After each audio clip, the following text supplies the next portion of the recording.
Hey, welcome back. I hope you're enjoying this series as much as I am, and hopefully you read up to Genesis chapter 8 to 11. So let's jump right in. So the first thing I noted was that even after the rain stopped and the underground waters stopped flowing, it took almost a year for the waters to dry up. God didn't make it disappear immediately, and Noah and his family and all the animals except the trifling raven and the dove had to wait till the earth was completely dry before exiting the ark. And this made me think about sometimes when we pray or we ask God for something and he sends answers, but we don't see immediate results. Because imagine being Noah stuck in an ark for over a year and then having to wait almost a year or over a year again for the waters to dry. So yeah, must have been hard. But then I guess that's a lesson sometimes that we need to learn. God, trust God, he always knows what he's doing. I'm just saying. Now, after Noah's sacrifices, God reversed the curse on the land. So now I know that planting and harvest were probably difficult in those days. Could that be the reason why men started eating animals? I don't know. In chapter 9:5, God gives new rules, especially as it concerns murder. And it seems to approve of eating animals also, but then he was very particular about not eating animals with the lifeblood. So all ye eaters of rare steak.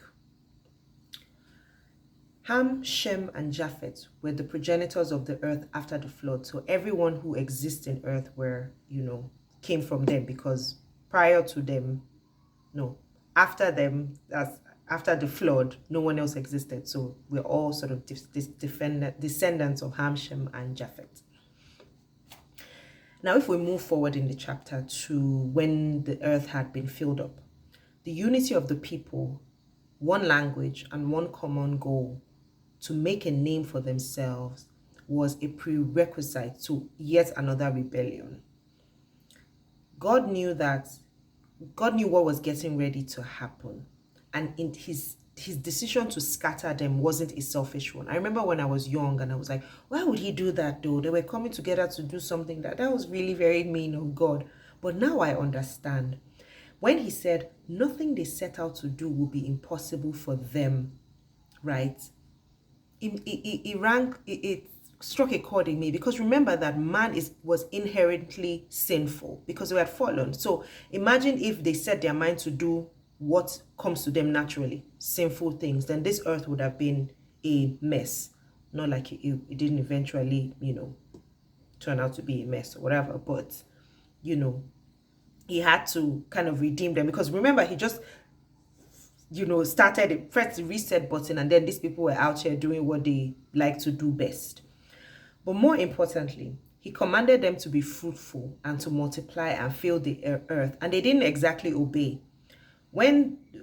Especially the fill the earth part, because when they started to, procreate, they all stayed in one place and they decided to make a name for themselves, probably why God had to scatter them and give them different languages and essentially create diversity, which is something that we all enjoy now.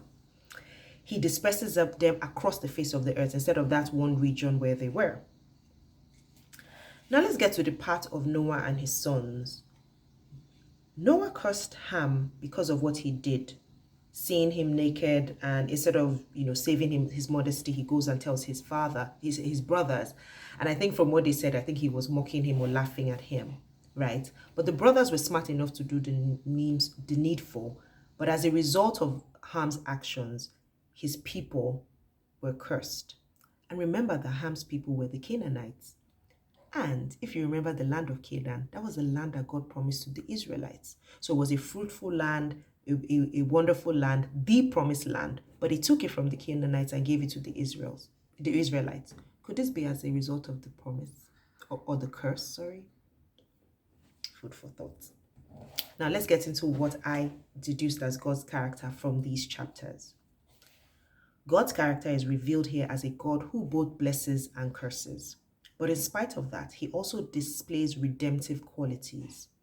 Even though years after Joshua and his company would help take the land of Canaan, God allowed Rahab and her family to be redeemed from there. He didn't destroy the Canaanites totally.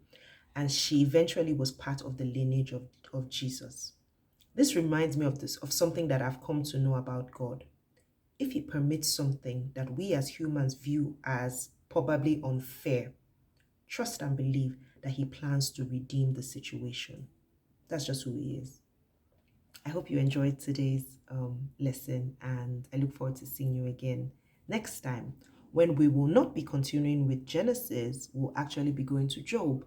So we'll be reading Job 1 to 5, or I'll be sharing lessons from Job 1 to 5. And this is because some scholars believe that there was a break between the end of the flood and Abraham's time, and this is when Job happened. So just to follow that sequence, that's what we'll be doing. So see you next time, where we'll talk about Job 1 to 5, and I hope you have a wonderful evening.